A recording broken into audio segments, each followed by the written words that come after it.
Good afternoon, friends. On this happy occasion, I am happy to welcome our Vice Chairman, Texprocil and former SAIMA Chairman, Mr. Ravi San, and the MLA, Coimbatore South Constituency, Srimati Vanadi Srinivasan Madam, to this important announcement on textiles. As you all know, Indian industry வந்து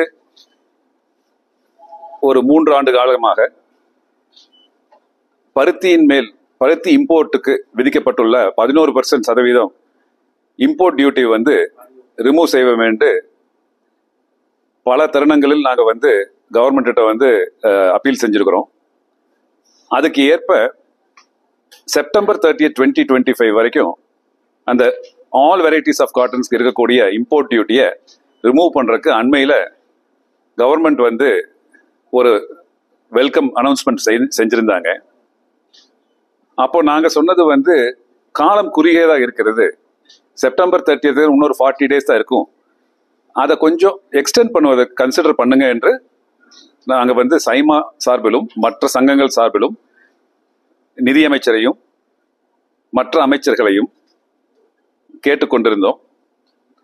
to our very happy situation, இன்று union government வந்து December 31 வரைக்கும் அந்த எக்ஸம்ஷனை வந்து extend பண்ணியிருக்கிறாங்க. இது ரொம்ப ஒரு வரவேற்பத்தக்க ஒரு சிச்சுவேஷன். இந்தியாவில் பார்த்தீங்கன்னா ஜவுளித்துறை வந்து பெரும்பாலும் வந்து காட்டன் பேஸ்ட், பருத்தி விளைவிக்கும் நாடுகளில் ஒரு சிறந்த நாடாக இருக்கும் இந்தியா பருத்தியை வந்து ஒரு லோ காஸ்ட் இண்டஸ்ட்ரி கொடுப்பதன் மூலம் ஒரு இண்டஸ்ட்ரி இங்க வந்து பல ஆண்டு காலங்களாக உருவாயிருக்கு. இன்னைக்கு இண்டஸ்ட்ரி வந்து வளரக்கூடிய தருணத்துல இந்தியன் காட்டன் உற்பத்தி வளர்வதற்கு பல வேறு முயற்சிகள் வந்து கவர்மெண்ட் எடுத்துட்டாலும் அதெல்லாம் வந்து நம்ம குரோத் ஸ்பீடுக்கு வர்றதுக்கு இன்னும் கொஞ்சம் சில வருஷங்கள் ஆகும். அந்த டைம்ல நம்மளுடைய வளர்ச்சிக்கு international cotton, imported cotton international பிரைசஸ்ல கிடைப்பது வந்து ரொம்ப ரொம்ப முக்கியம். அந்த விதத்துல இம்போர்ட் டியூட்டி இருந்தால் அந்த பிரைஸ் பேரிட்டி வராது. அதுதான் எங்களுடைய இத்தனை நாள் எங்களுடைய கோரிக்கையாக இருந்தது. ஒரு தக்க காலத்தில் அதைய எடுத்தது மட்டுமல்லாமல் மீண்டும் எங்கள் கோரிக்கைகளுக்கு ஏற்ப அதை எக்ஸ்டெண்ட் பண்ணி டிசம்பர் 31 வரைக்கும் கொடுத்தாங்க. அந்த விதத்துல அது செய்ததற்காக honourable prime minister Shri Narendra Modiji, honourable minister of finance Nirmala Sitharaman அம்மையார், திரு Piyush Goyal minister for commerce, honourable union minister for textiles Giriraj Singh, honourable union minister for agriculture Shivraj Singh Chouhan, government ministry officials மற்றும் இதற்கு துணையாக இருந்த அனைவருக்கும் எங்களுடைய நன்றிகள்.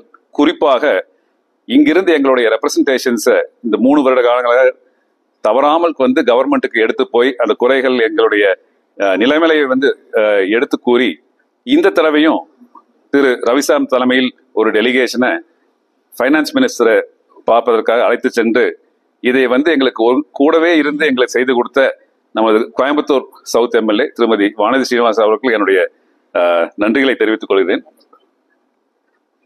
இண்டஸ்ட்ரி வந்து இந்தியன் ஜவுளித்துறை வந்து நல்ல ஒரு ஸ்ட்ராங் பொசிஷன்ல இருக்குது. இன்னைக்கு பார்த்தீங்கன்னா அமெரிக்கன் டாலர்ல சொல்ல போனா $137 billion இண்டஸ்ட்ரி. அதுல $100 billion வந்து $170 billion இண்டஸ்ட்ரி. அதுல $130 billion வந்து டொமஸ்டிக்ல இருக்குது. 36-37 billion எக்ஸ்போர்ட்ஸ் இருக்கிறோம். டொமஸ்டிக் கன்சம்ஷன் நம்மளுடைய பொருளாதார ஸ்ட்ராங்காக இன்னும் ஜாஸ்தியாயிட்டே போகுது. இன்டர்நேஷனல் காம்படிட்டிவ்னஸும் நமக்கு இருக்குது.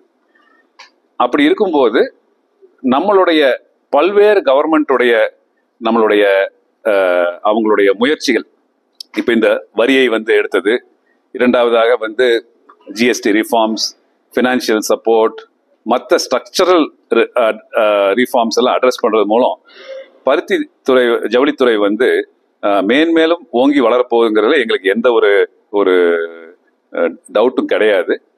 இது வந்து ரொம்ப ஒரு வெல்கமான ஒரு டிசிஷனா வந்திருக்குது. அதை வந்து நாங்க வந்து எங்களுடைய தேங்க்ஸ் அறிவிக்கிறதுக்காக தான் இந்த பிரஸ் மீட் கூப்பிட்டுருக்கிறோம். நன்றி.